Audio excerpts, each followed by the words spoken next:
These two iconic decks are the two theme decks released all the way back in DM02. They were the first ever theme decks released, excluding of course the starter set that came out in DM01. They supposedly feature the decks of two very iconic characters from the show, and they are consequently called Shobu's Fire deck and Kokujo's Darkness deck, respectively. Note that these aren't exact copies of the decks the characters use in the show. I mean, you can't expect them to hand out super rares such as Scarlet Skyter or Deathlight Gargant of Chaos for free, but they're close enough, and I'm sure a lot of you watching remember opening these as kids. Let's just get right into it and see what these decks contain, starting of course with Shobu's Fire deck. Right, so on the box we have of course the character Shobu Kirifuda, and we have here a little imprint that says includes alternate card artwork, and it's a Metal Wing Skyter, which we should see there. Here on the side we have a list of DM02 boosters in case you would want to buy those. And on the back it says Shobu's Fire deck. Play Shobu's Fire deck and burn any opponent foolish enough to take you on. Use tons of little mini creatures to attack with blazing speed and red hot fury. Be strong, battle on, and you can win. And it says contents are ready to play 40 card theme deck, including an alternate card Evoke Crushinators of Doom premium card, and a customized strategy insert. So not as much on the box. You can see that also the box is smaller than decks released later. I guess they wanted to go big later down the line, but this box is just big enough to contain the cards. So let's just go ahead and pull the deck out. Right, so let's see. First of all, the strategy insert. It says, fire creatures are deadly warriors but thick-headed. They're full of confidence and won't stop until they have total victory. Fighters to the end, fire creatures are also famous for overloading themselves with weapons and armor.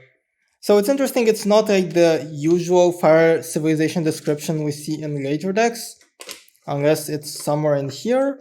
But let's see, so we have the deck list here, but of course we won't look at that in advance. Are you a new player? The best way to enter Duel Masters is to begin with a 2-player starter set, which you mentioned before. What is a team deck? We see this written in pretty much all of the other team decks. And on the back, the personalized strategy guide. This deck will give you all the tools to play and win like Shobu.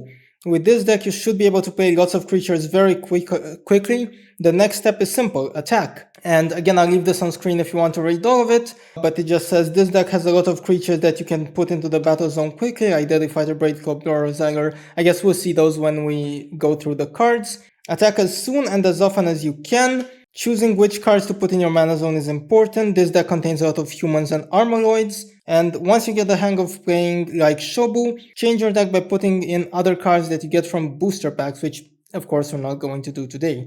The best part of trading card games is the ability to put any card you want into your deck, so start experimenting. I definitely agree with this. I think deck building is a lot of fun, but just from the strategy extract, I do expect that the deck will have the playstyle that Shobu has in the anime, which is just a lot of small creatures and fast attacks. So flipping over the deck, we see... It was at this moment that he knew. He fucked up.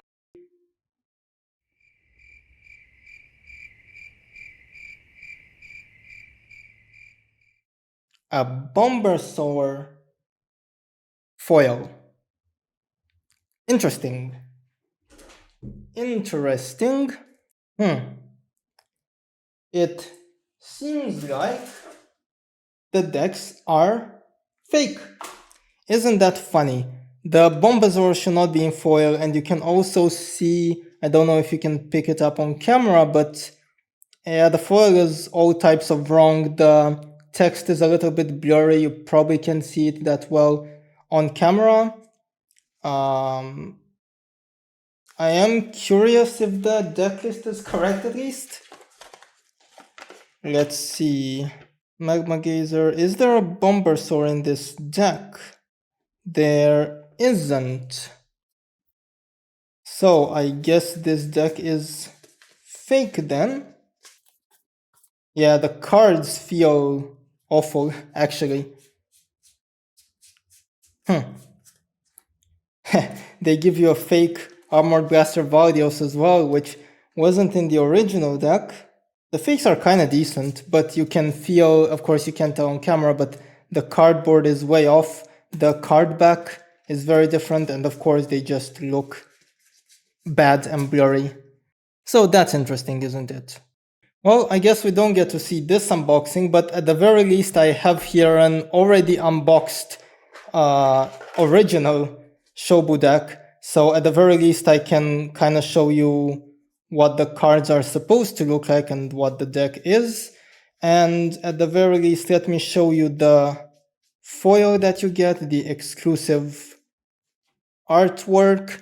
It's supposed to be Metal Wing Sky Terror in foil. Let me just take it out of the sleeve.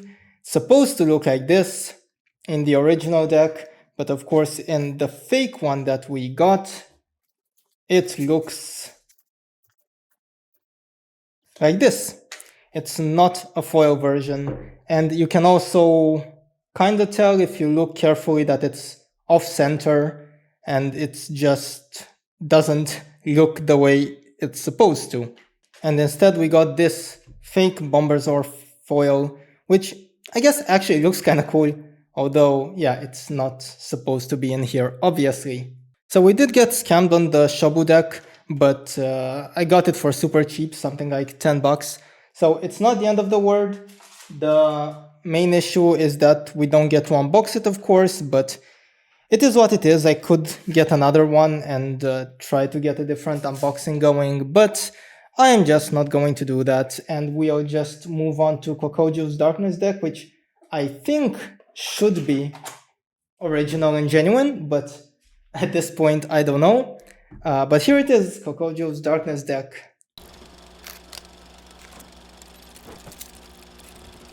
But anyway, this is what the strategy insert looks like. And again, very, very similar to the fake one, right? If we take a look at them side by side. Anyway, here it says, darkness creatures live in the toxic underground world and are easy to spot by their masks and armor made of bone. Right, and on the back, Kokujo's Darkness deck is all about ruining your opponent's plans by making him discard and destroying his creatures. Once you do this, you can start attacking with your own creatures. So it's a bit more of a control-y deck as opposed to the other one, which is a bit more rushy. Very early on, play a couple of blockers like Bloody Skeeter, Wandering Brain Eater, and Grey Balloon. The first part of this deck's plan is to make your opponent discard. The next part of the plan is to take care of any creatures your opponent gets into the battle zone. This deck also helps your evolution creatures. Chaos Swarm is a very good card, this I can agree with. And choosing which cards to put in your mana zone is important, and the other things that were written on the other one as well. But the first notable difference, the deck itself is packaged differently. It has this thing where you can just open it without needing a knife or a scissors. And yeah, this one looks original. So this is the foil card that we were supposed to get, which is Ember Piercer. And let's just see what other cards we got in here. So we got a Terror Pit, which is always a good card to have. General Dark Fiend Double Breaker. Whenever this creature attacks, choose one of your shields and put it into the graveyard. So it kills your own shields as well, but it is a double breaker for 5 mana. Poison Worm. When you put this creature into the battle zone, destroy one of your own creatures that has power 3000 or less. But of course, if you play this guy while you have no creatures, you don't have to destroy anything. And this guy is, we know already that we're going to get Chaos Worm later on in the deck, so any worm is a welcome sight. Gigagiri, just a Slayer that Kokujo used in the anime. And it's interesting, speaking of cards used in the anime, I don't think he used General Dark Fiend or Poison Worm, but Gigagiri and Terror Pit were definitely cards that he used, same for Dark Reversal. And there's our 2 Chaos Worms that they were saying on the insert, so of course we need a lot of worm baits to make it work, so I expect that we will see a lot more worms. Grey Balloon, Shadow of Greed, they were mentioning early blockers. 3 Swamp Worms, I think this is also something that Kokujo played in the anime. Mask Horror, discards a card from your opponent's hand. This is just a much worse version of Locomotiver. Dark Raven, Shadow of Greed, Grief, another blocker and he can attack. Bone Spider, again a card that Kokujo used. Stinger Worm, whenever you put this creature into the battle zone, destroy one of your own creatures. And this one you can't work around like with Poison Worm, but he is a 3 for 5,000 and he is a worm. Death Smoke, of course, a very iconic card. Riding Bone Ghoul and Wandering Brain Eater for some early game board presence. And 2 more Death Smokes. It's a bit weird that they were, scattered around like that. 3 Ghost Touches. 2 Skeleton Soldier the Defiled. I think this is also a card that Kokujo played. 2 Bone Assassins. A bunch of Bloody Skeetos. Again, more early blockers. And 2 more Riding Bone Ghoul. It's a bit weird that the cards are scattered like this, actually. 3 Bloody Skeetos. 4 Horrid Worms. Okay, so 4 Horrid Worms. This is probably the best card in the deck, honestly. You can use it as an early game board threat, can use it to discard your opponent's hand, and can also evolve into Chaos Worm later on down the line. And to round things off, 2 copies of Marrow Ooze the Twister. This is a deck that again represents Kokujo's playstyle from the anime, although again, just like before, you can't expect them to give you all the cards like Gigargon or Death Liger. But at the very least, this deck seems genuine, unlike the other one. So we can just gather up all the cards.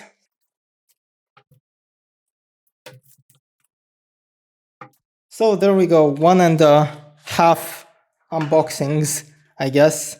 This is the fake deck, but of course we also have the genuine version right next to it, which of course we're going to be using this one, and I don't really know what I'm going to be doing with this, but it was an experience to also open a fake deck. I haven't done that in quite a while. Very nostalgic of childhood times, I guess, but the fakes back then were much worse than these, obviously.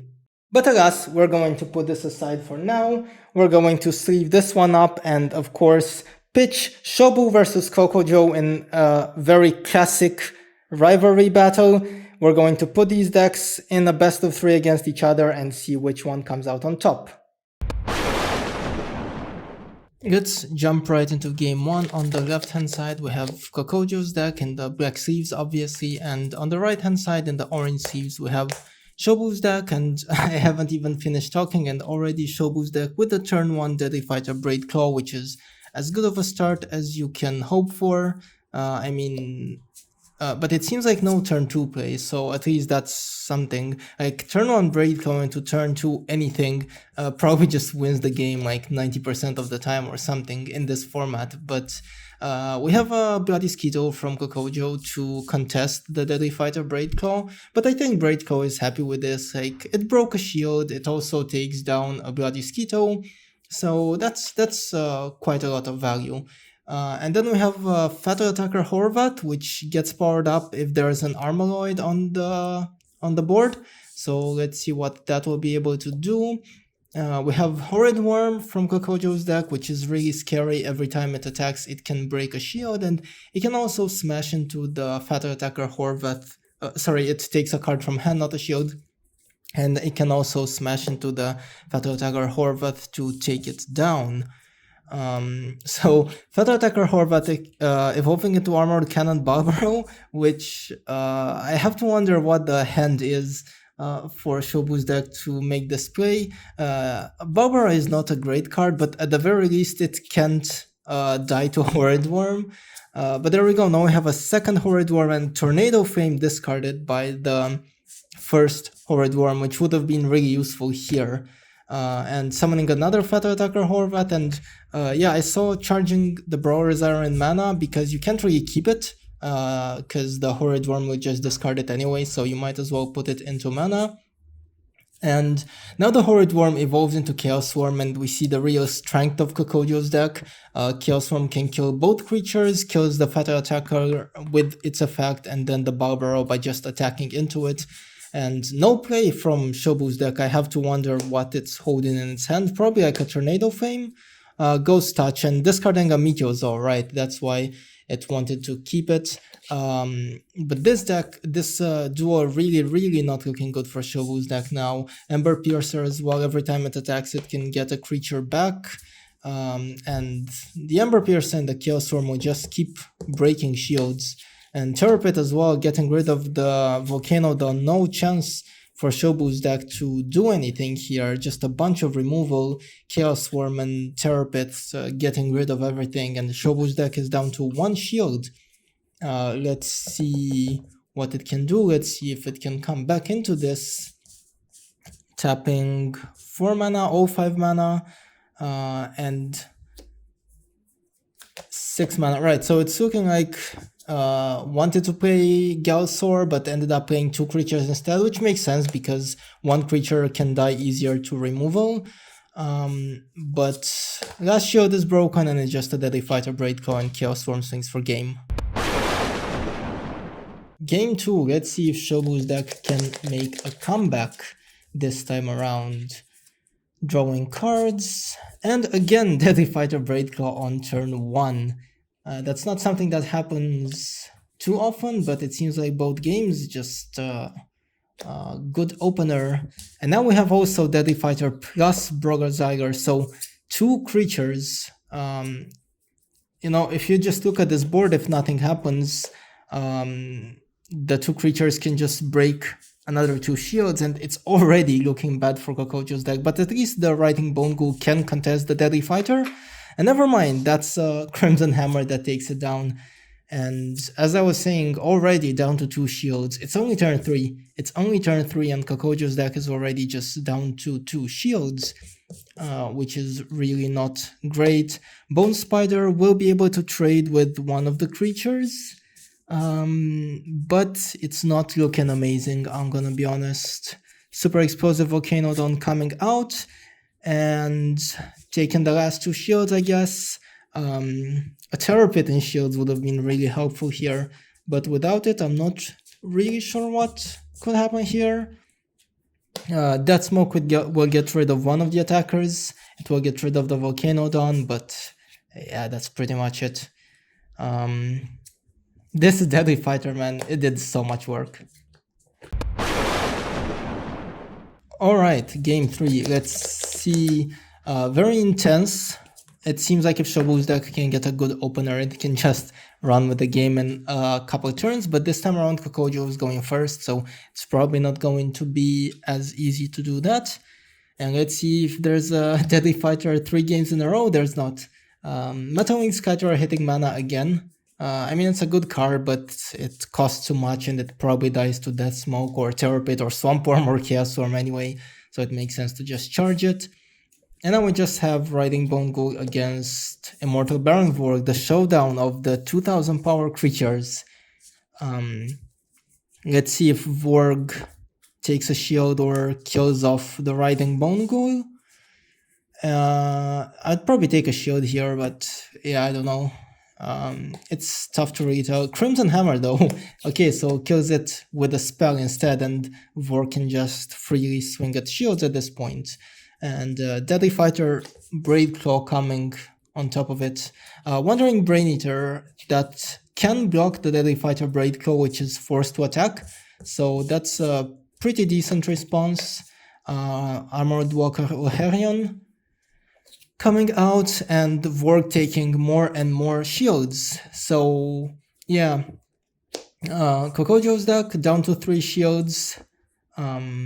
Not that much board presence, but that smoke helps. That smoke clears Armored Walker Oharion, or whatever the hell the name of that card is, which was a pretty big threat, right? And let's see what Shobu's deck does. More creatures, just small creatures, and yeah, Brain Eater blocking the Immortal Baronvorg, which makes a lot of sense. And another Death Smoke and the Writing Bone Ghoul to boot. Oh, right. I will just pause because I remember this play. If you look at this position, right, the Braidclaw is forced to attack a shield and the Writing Bone Ghoul can just take it. It's looking pretty good for Kokujo right now, right? He managed to establish board control. But I remember this top deck from Shobu's deck. And the top deck is... Don't rush me, Matrix boy.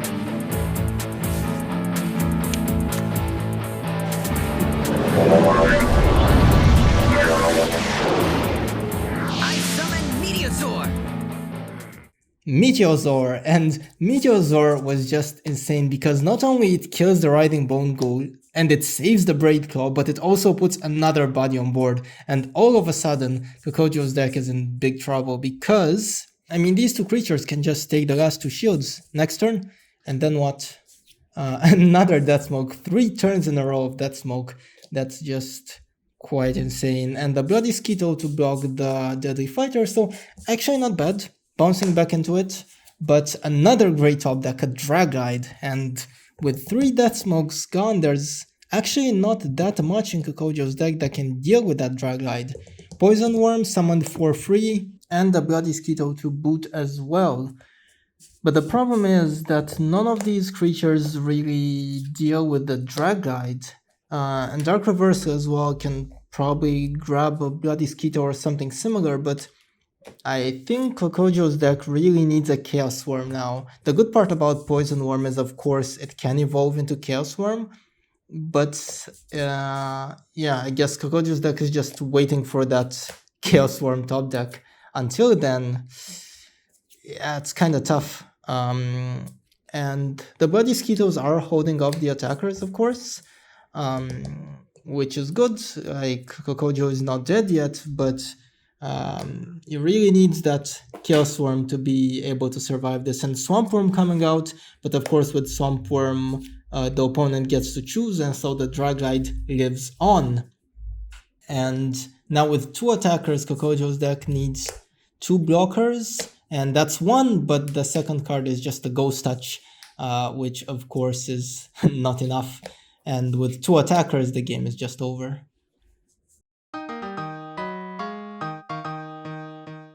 Looks like Shobu's deck won, and what an intense match this was. That Meteosaur top deck really helped cement the win. One last thing before we end the video, this duel was of course part of the Duel Masters structure deck bracket tournament I'm doing on my channel. I will go ahead and fill in the bracket with today's result, but if you haven't watched the other duels yet and don't want to get spoiled, this would be a good time to close this video.